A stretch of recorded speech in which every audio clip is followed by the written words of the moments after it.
Sir NT Ramarao గారు ఉన్నటువంటి గ్రామం ఇది. ఇవాళ ఆయన సినీ రంగాన్ని వెలిగారు, రాజకీయ రంగంలో వెలిగారు. ఏం చెప్తారు మీరు? నా పేరు నందమూరి జయకృష్ణ ప్రసాద్ అండి.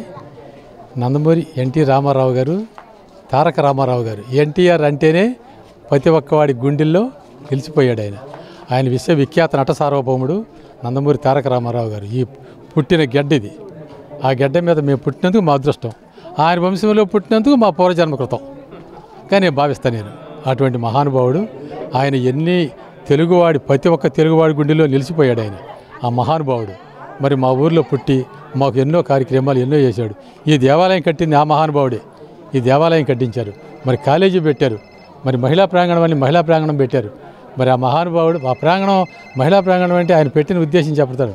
ఆయన ప్రతి ఒక్కడికి ప్రతి ఒక్క మహిళా ప్రాంగణం, మహిళలు దాంట్లో నేర్చుకుని ఉపాధి కల్పించడం. అది ఎవరి చేత అవుతుంది ఆ పని? ఉపాధి, మనిషికి ఉపాధి కల్పించడం అన్నమాట. ఆడపిల్ల భర్త వెళ్ళిపోయిన తర్వాత, భర్త ఉండా సరే దాంట్లో కట్టు మిషను, మరి ఒక బుక్ బైండింగ్, రకరకాలు ఉన్నాయి.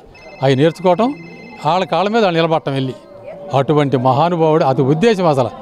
మరి అటువంటిది పెట్టి చాలా మందికి ఉపాధి కల్పించాడు. ఇక్కడ కుట్టు మిషన్లు కూడా పంచిపెట్టాడు ఆయన, ఆ మహానుభావుడు. కుట్టు మిషన్ వరసలు వస్తూ ఉంటారు. మొన్నగా బాలకృష్ణ వచ్చి వెళ్ళారు. మళ్ళీ ఈ దేవాలయం కట్టించారు. ఇక్కడ మళ్ళీ పోషణ పడదని కనకదుర్గమ్మ తల్లి దేవస్థానానికి దత్తత చేశారు. అది చాలా కాలం నడిచింది. మరి ఇక్కడికంటే మళ్ళీ బాగా ఉంటుందని బాలకృష్ణ గారు మేమందరం కలిసి మళ్ళీ తిరుపతి దేవస్థానానికి మళ్ళీ దానికి మార్చుకున్నాం. ఇప్పుడు బాగానే కార్యక్రమాలు జరుగుతున్నాయి. ప్రతి శనివారం భోజనాలు పెడుతున్నారు. మరి ఈ గుడి కట్టించింది ఆ మహానుభావుడే. లేకపోతే మా ఊళ్ళో ఏముంది? ఇదంతా ఈత పొదలు ఇవన్నీ మొత్తం తీసేసి మరి ఇక్కడ దేవాలయం కట్టి, హాస్పిటల్ కట్టి, అవతల మరి వంటశాల, అది మరి కాలేజీకి వంటశాల, ఈ మొత్తం పెట్టింది ఆయన మహానుభావుడు. వారసులు మరి మొన్న లోకేష్ బాబు మా గ్రామాన్ని దత్తత తీసుకున్నారు. సీసీ రోడ్, చిన్న రోడ్లు వేయించారు. నేను అడిగా, బాబు బలే డొంక ఉంది, పామర్ వెళ్ళిపోతుంది, మరి ఇంతలో బురదలో యాత్ర పడుతున్నామంటే 3 కోట్లు పెట్టి ఆ రోడ్డు ఏం చేశాడు ఆయన. తిన్నగా పామర్ వెళ్ళిపోతుంది. అటువంటి మహానుభావులు ఆళ్ళు చేయకపోతే ఇక్కడ ఏముంది? ఇక్కడ నిమ్మకూరులో మరి కాలేజీ పెట్టారంటే ఎక్కడెక్కడాళ్ళు వచ్చి చదువుకుంటున్నారు.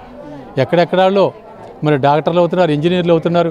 మరి అటువంటి మహానుభావుడు అయినా మరి ఇక్కడ ఈ గ్రామానికి ఎన్నో పెట్టారు. మా హరికృష్ణ గారు ఉండేవాడు, ఒక రోడ్డు యమా రోడ్డు వేయించాడు.